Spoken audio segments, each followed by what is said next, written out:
Добре дошли в училището. The Best Kids BG.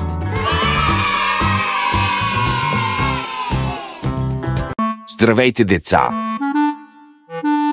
В днешният урок ще научим повече за супергероите, зеленчуците. Обичате ли зеленчуци? Те ни дават суперсили. Готови ли сте? Да започваме!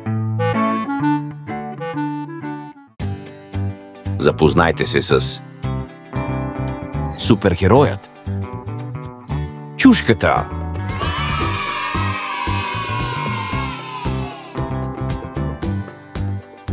Знаете ли, че чушките могат да бъдат зелени, червени, жълти и дори оранжеви? На вкус те могат да бъдат както сладки, така и люти.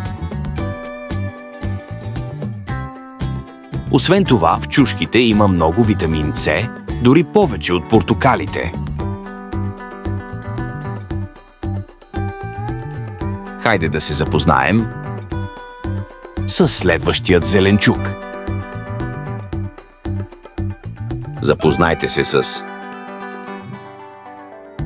супергероят. Карфиолът.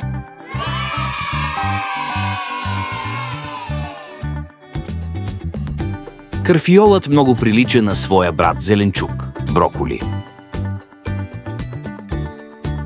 Той е супер полезен за мозъка ни и е част от семейството на зелето. Още го наричат цветно зеле.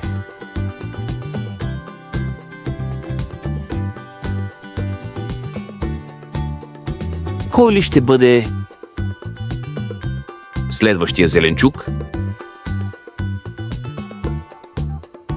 Запознайте се с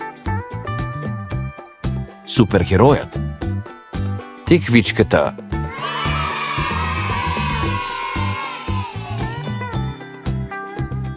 Тиквичките са с ниско съдържание на калории и са чудесни за всякакви ястия, от супи до десерти. Те са много полезни и помагат на хората да са в добра форма.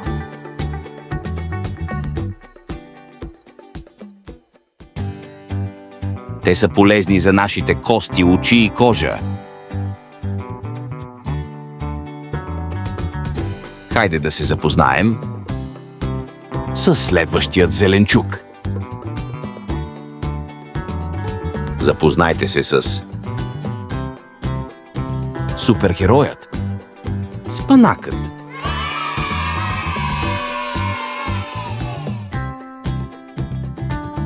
Това е спанак, най-силният зеленчук. В него има много желязо, което ни прави здрави и енергични. Той е пълен с полезни вещества, които поддържат имунната ни система здрава.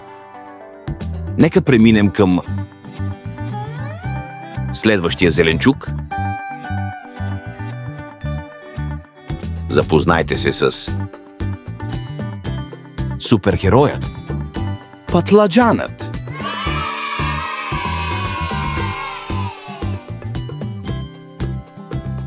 Той е лилав на цвят и е много полезен за сърцето ни. Той пази нашите кости здрави заради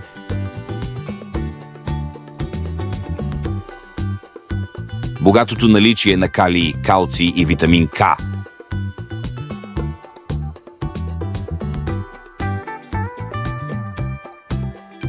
Запознайте се с супергероят. Чесънът.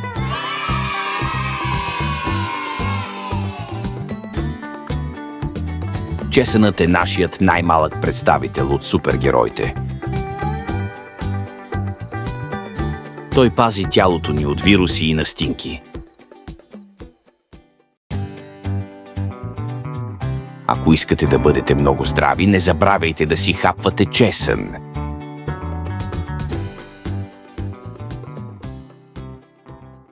Хайде да се запознаем с следващият зеленчук. Запознайте се с супергероят китайско зеле.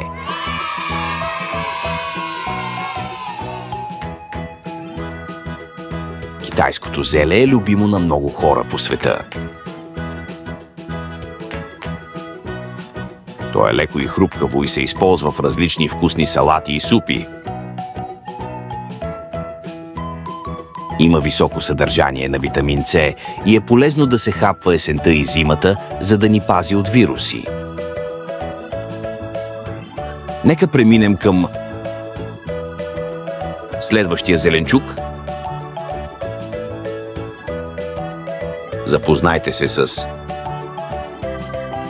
супергероят царевицата.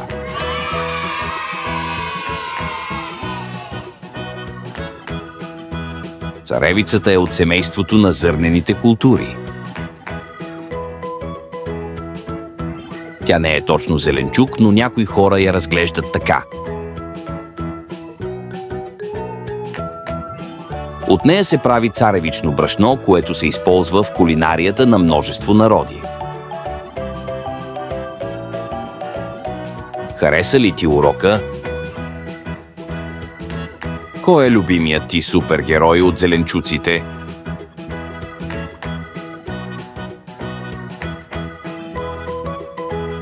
Не забравяй да ядеш повече зеленчуци. Ще се видим в следващият урок. До скоро!